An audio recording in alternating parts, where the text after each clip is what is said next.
Bonjour à tous, bienvenue pour ce nouvel épisode d'Astro Questions. Je suis Farah Sabi, alias Ozalé, astromage, et aujourd'hui on va regarder la question de Laurent, qui me demande comment identifier l'état d'âme d'une personne à un moment donné. Transit planétaire, progression, domification, zodiaque... Alors, là encore une fois, c'est une question un peu plus technique en tant que telle, donc j'ai essayé d'y répondre le plus clairement possible. Quand on parle d'état d'âme, moi ce que j'entends en tout cas, c'est l'état émotionnel. Donc il y a plusieurs choses à regarder. Pour moi c'est davantage ici les progressions qui rentreraient en jeu, même si j'ai envie de te dire... souvent la personne elle va te dire comment elle se sent. Bon après je sais que des fois on peut croire qu'on se sent comme ça, mais c'est pas le cas. Mais souvent quand quelqu'un vient vers nous, il y a un état en particulier et elle va nous le soumettre. Mais donc ce serait plus les progressions. Après, on peut pas savoir, parce que pour moi, l'émotionnel peut vite bouger. Donc, dans une carte, par exemple, on regarderait la lune. Quelqu'un qui a une lune, par exemple, en Cancer, peut avoir un état, on dit lunatique, donc qui peut être un peu plus rapide, en fait, en tant que tel. Donc, tu vois, l'état d'âme en tant que tel, ce sera ici, donc l'état émotionnel, ce sera la lune qui va nous l'indiquer.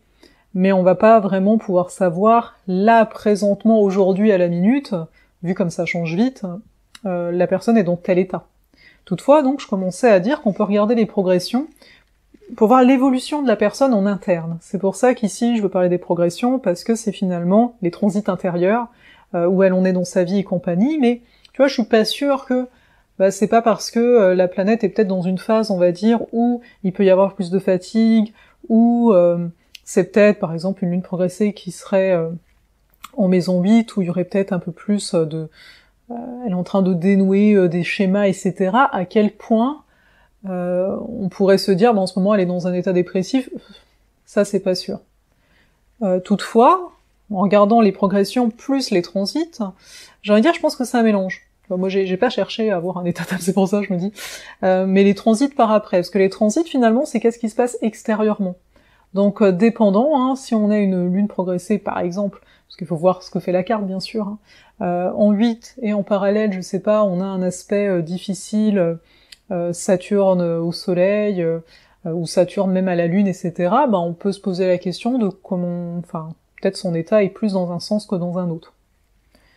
Donc même si, tu vois, je n'ai pas une réponse à te donner franche, voilà, comme ça, j'avais envie de répondre à ta question, parce que pour moi c'est essentiel de se poser les bonnes questions aussi.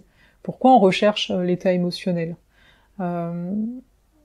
Est-ce que, parce que ça va dépendre de chacun, est-ce que ici l'outil astrologique est voué à répondre à toutes les questions ?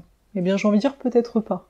Comme pour tout en fait, c'est de bien comprendre ça. Et c'est pour ça qu'encore une fois, ce qui est important c'est aussi la personne qui accompagne en astrologie. Certaines personnes vont avoir des compétences un peu plus empathiques que d'autres, qui vont peut-être être plus justement dans l'astro, mais pour moi il y a aussi cette perception de cœur à cœur qui joue énormément pour ressentir, pour amener l'autre aussi à se confier.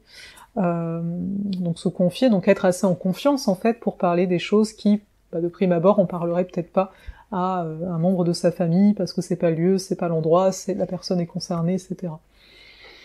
Donc voici pour ça. Alors là-dessus, je vais vous laisser. Je vais vous souhaiter une excellente journée ou soirée. N'hésitez pas à aimer la vidéo, à la commenter, à la partager, que ça fasse vivre ces astro-questions, et surtout, si vous avez des questions, n'hésitez pas à les mettre en commentaire. Des questions toujours d'ordre général. Je répondrai pas aux choses en lien à votre thème, etc., trop spécifiques, parce que ça ne servira pas le plus grand nombre. Je vous dis à bientôt.